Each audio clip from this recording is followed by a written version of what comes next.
জুলাই সনদ বাস্তবায়ন নিয়ে বিএনপি, জামায়াত ও এনসিপির ভিন্নমত। খালেদা জিয়াকে সাজা দেয়া বিচারকের পদত্যাগ। মতপার্থক্য থাকলেও ফেব্রুয়ারিতেই নির্বাচন, জানালেন প্রেস সচিব। রাত 10টায় হতে পারে ডাকসুর ফল ঘোষণা।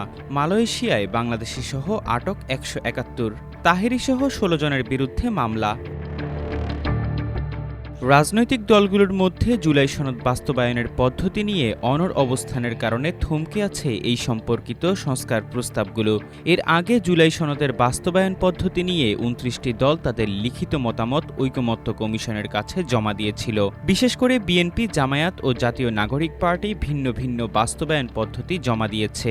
বিএনপির পক্ষ থেকে জুলাই সনদের সংবিধান সংক্রান্ত প্রস্তাবগুলো আগামী জাতীয় সংসদ গঠনের 2 বছরের মধ্যে বাস্তবায়নের প্রস্তাব দেওয়া হয়। জামায়াত নির্বাচনের আগেই রাষ্ট্রপতির বিশেষ আদেশ অথবা গণভোটের মাধ্যমে এবং এনসিপি গণপরিষদ গঠনের মাধ্যমে সংস্কার প্রস্তাব বাস্তবায়ন চায়। জুলাই সনদে যেসব সংস্কার প্রস্তাব আছে এগুলোর অনেক প্রস্তাব অধ্যাদেশ জারি এবং অনেক প্রস্তাব নির্বাহী আদেশে বাস্তবায়ন সম্ভব। এগুলো নিয়ে দলগুলো একমত হলেও বিতর্ক তৈরি হয়েছে সংবিধান সম্পর্কিত প্রস্তাবগুলোর বাস্তবায়ন পদ্ধতি নিয়ে। বিএনপি মনে করে সংবিধান সম্পর্কিত সংস্কার আগামী সংসদ ছাড়া বাস্তবায়নের কোনো আইনি পথ নেই। এখনই এই সনদ কার্যকর হলে দেশে 2টি সংবিধান চলমান থাকবে।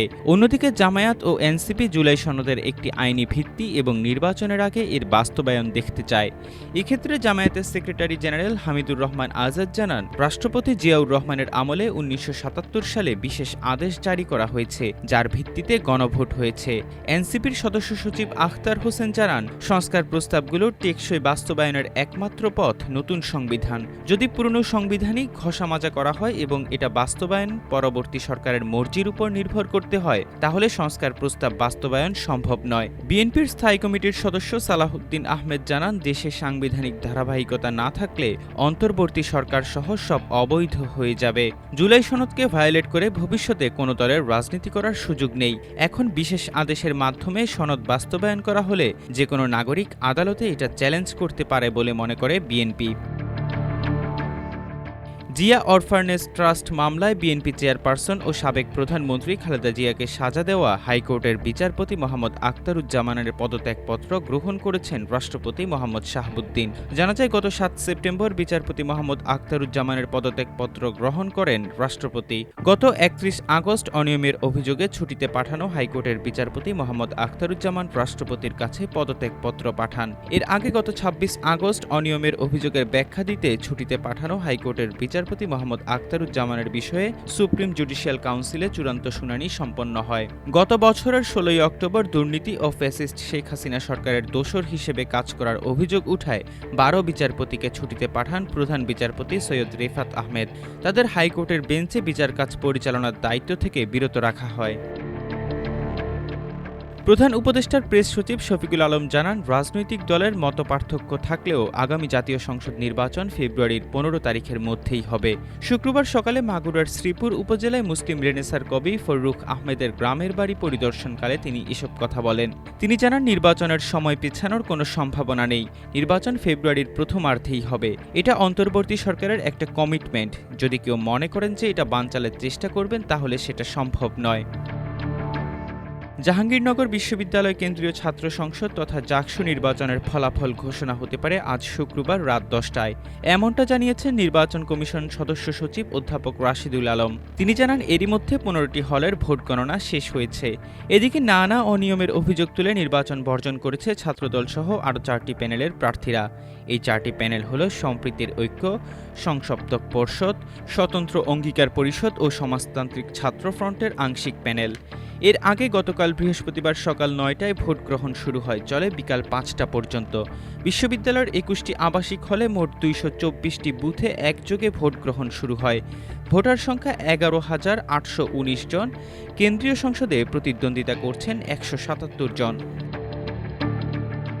মালয়েশিয়ার কুয়ালালামপুর ও জোহর বাহরুতে পৃথক অভিযানে বাংলাদেশি সহ 171 জন অবৈধ অভিবাসীকে আটক করেছে দেশটির ইমিগ্রেশন বিভাগ। বৃহস্পতিবার ভোরে কুয়ালালামপুরের সেতাপাক এলাকার দানাউকোটার 19 তলা ভবনে অভিযান চালিয়ে 125 জনকে আটক করা হয়। কুয়ালালামপুর ইমিগ্রেশন পরিচালক ওয়ান মোহাম্মদ সৌফি ওয়ান ইউসুফ জানান, আটককৃতদের মধ্যে 81 জন পুরুষ ও 44 জন নারী রয়েছেন, যাদের বয়স 16 থেকে 70 বছরের মধ্যে। এদের মধ্যে ৫ জন বাংলাদেশি ছাড়াও রয়েছেন মিয়ানমারের ৬৯ জন, ভারতের ২৫ জন, পাকিস্তানের ১৪ জন, ইন্দোনেশিয়ার ১২ জন। জানা যায়, টানা ২ সপ্তাহের নজরদারির পর ৬৪টি ইউনিটে অভিযান চালিয়ে প্রায় ৪০০ জন অভিবাসীর কাগজপত্র যাচাই করা হয়। অভিযানে আটক ব্যক্তিদের বিরুদ্ধে বৈধ কাগজপত্র না থাকা, ভিসার মেয়াদ শেষ হয়ে যাওয়া ও মালয়েশিয়ায় অভিবাসন আইন লঙ্ঘনের অভিযোগ রয়েছে। এর আগে বুধবার রাতে জোহরের উলুতিরম এলাকায় অভিযানে আরও ৪৬ জনকে আটক করা হয়। তাদের মধ্যে রয়েছেন ১৩ জন ইন্দোনেশীয় পুরুষ, ১০ জন নারী, ১২ জন মিয়ানমার থেকে আগত পুরুষ, ৪ জন নারী, ৪ জন বাংলাদেশি পুরুষ, ১ জন নেপালি এবং ২ জন ইন্দোনেশীয় শিশু। আলোচিত ইসলামী বক্তা আহলে সুন্নাত ওয়াল জামায়াত জাতীয় পরিষদের সাংগঠনিক সম্পাদক মুফতি গিয়াসউদ্দিন আত-তাহেরী সহ ১৬ জনের বিরুদ্ধে ব্রাহ্মণবাড়িয়ার বিজয়নগর থানায় দ্রুত বিচার আইনে একটি মামলা দায়ের করা হয়েছে। এতে ৫০ থেকে ৬০ জনকে অজ্ঞাত আসামি করা হয়। বিজয়নগর উপজেলার পত্তন ইউনিয়নের লক্ষ্মীমুড়া গ্রামের ফরিদুল ভূঁইয়া বাদী হয়ে বিজয়নগর থানায় এই মামলা দায়ের করেন। গত ৮ সেপ্টেম্বর দায়ের হওয়া এই মামলার ২ আসামিকে গ্রেপ্তার করেছে পুলিশ।